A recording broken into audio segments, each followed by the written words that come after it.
Hello, and welcome to What If the Hokage Debriefed Naruto Part 8. I'd like to apologize for having this delayed. I had a really busy week at work. Now, last time, Gaara, the Kazekage, was abducted by Akatsuki to have the One Tails extracted from him. And they succeeded. Gaara died during this encounter.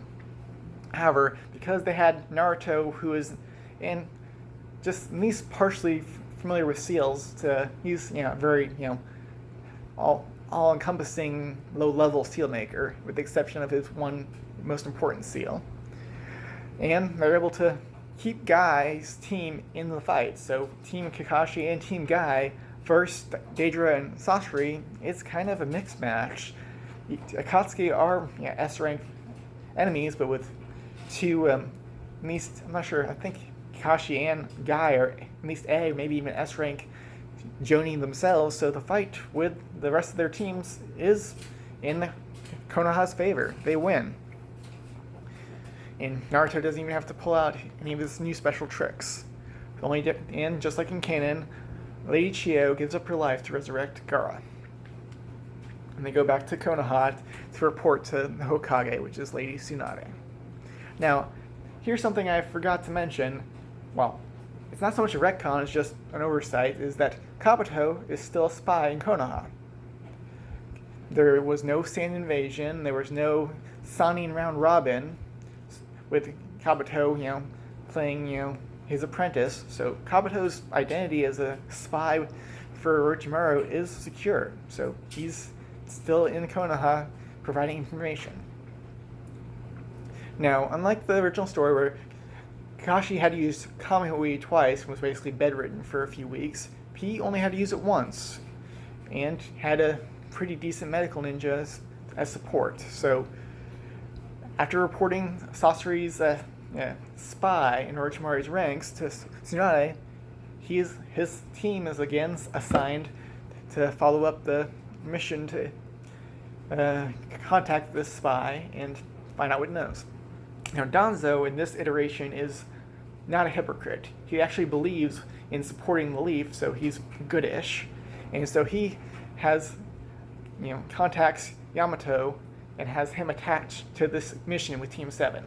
This also appeases the villagers because they're worried about the Kyuubi, and Yamato has the ability to suppress the Kyuubi's chakra. Now, because, Kabuto is in the village, he knows about the plan almost immediately and sends it off to Orochimaru by bird or whatever. Snake, I guess. And so whenever Yamato disguises himself as Sasori, Orochimaru just is not impressed. He comes up there with Sugetsu. Sugetsu Hosoken, the guy with the water body that teams up with Sasuke in the canon storyline. Now, the reason he's with Orochimaru now is because, unlike in this situation, he and Sasuke don't have that repertoire because Orochimaru was in control of Sasuke's body for the last 3 years.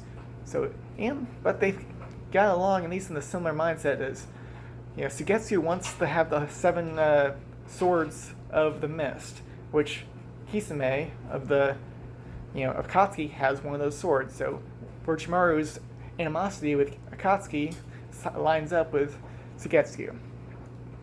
So Sugetsu starts his fight with Yamato, and Orochimaru gets lined up with Kakashi with Naruto. Now, we also have Hinata and Sakura as support in this fight. Dang, my nose itches.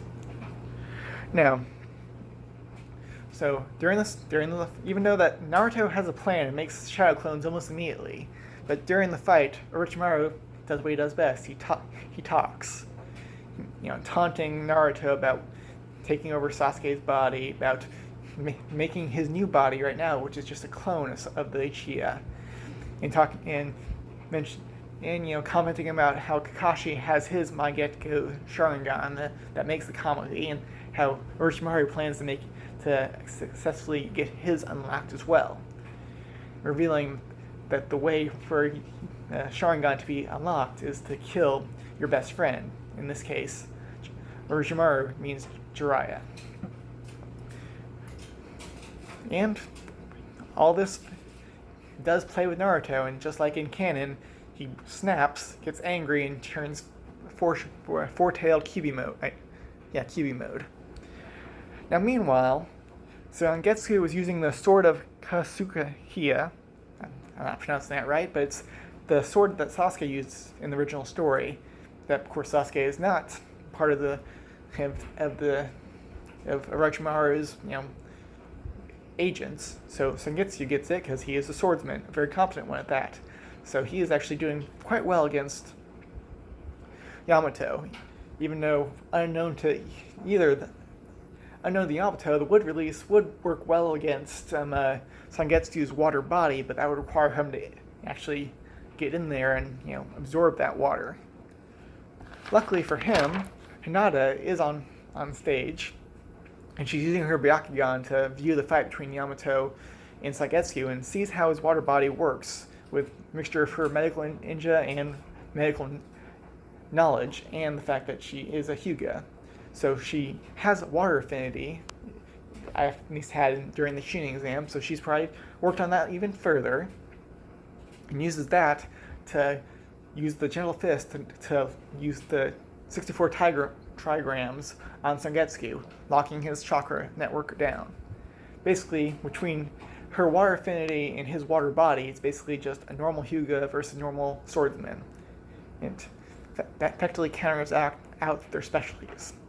Meanwhile, Naruto in his Four Tails mode is fighting Orochimaru, which is about even, just like in canon, though Orochimaru gets a leg up and knocks Naruto away and retreats. This puts Naruto over with Sakura, who tries to calm him down and gets injured just like before. And then Yamato uses his special technique to suppress the Kyuubi and get Naruto back to normal. Hinata, with her medical knowledge, she's not an apprentice to Tsunade, but she probably took at least a few lessons, helps Sakura heal Naruto and also help Sakura heal herself as well. Meanwhile, Kakashi interrogates Sugetsu, figuring out where the Orochimaru's hideout is, and ends up scouting ahead. Now, just like in canon, Yamato has those little tracking seeds that initially used on Sai to track him whenever he went to the hideout. In this case, it's allow him to track Kakashi as Kakashi scouts ahead. So once Sakura and Naruto are healed up, Team 7 follows Kakashi to the hideout. Now Team 7 will infiltrate the hideout, leaving Zangetsu tied up, probably with the wood release to absorb his water, as well as some seals to restrict his chakra even more. And they go into the hideout where Orochimaru is waiting for him. He's not an idiot, even though he is overly dramatic. And he calls a truce with Konoha, saying they have a mutual enemy in the Akatsuki. So he's willing to forfeit the original Sasuke away, because he's already got a replacement in this clone body and the clone bodies he has in other places. So he's willing to make a truce, give him Sasuke in order to be rid of Team 7. And he activates self-destruct seal, self-destruct mechanism that will start in the bottom levels of the hideout where Sasuke is. This giving Orochimaru plenty of time to take all his valuables and run. Now, Naruto pleads with the team to go after Sasuke instead of Orochimaru, which Kakashi will agree, even though their mission really was to go after Orochimaru. And they find Sasuke's wizened body down on the base level, because most of his life force and strength was basically torn away from him when Orochimaru moved on to his next body. So it's just Sasuke's will to survive and his soul that's in that skin and bones that's left behind. But they got some decent medics back in Konoha, so that's where they bring him. During their rescue mission, Sugetsu is released by Orochimaru, and along with all the other successful experiments, they escape while the Team 7 is distracted. Now they report to Tsunade what they found out about Orochimaru's animosity towards the Akatsuki. And so Zangetsu's being among his ranks. Now this will be reported to the Mizukage, I believe is her name, what is the title of the leader of the Ninjas of the Mist, the Mist Shadow, which, guess what, it's going to get Haku and Zabuza involved in our next mission, as well as Kakashi does tell Tsunade that Orochimaru plans to kill Jiraiya to unlock the Sharingan.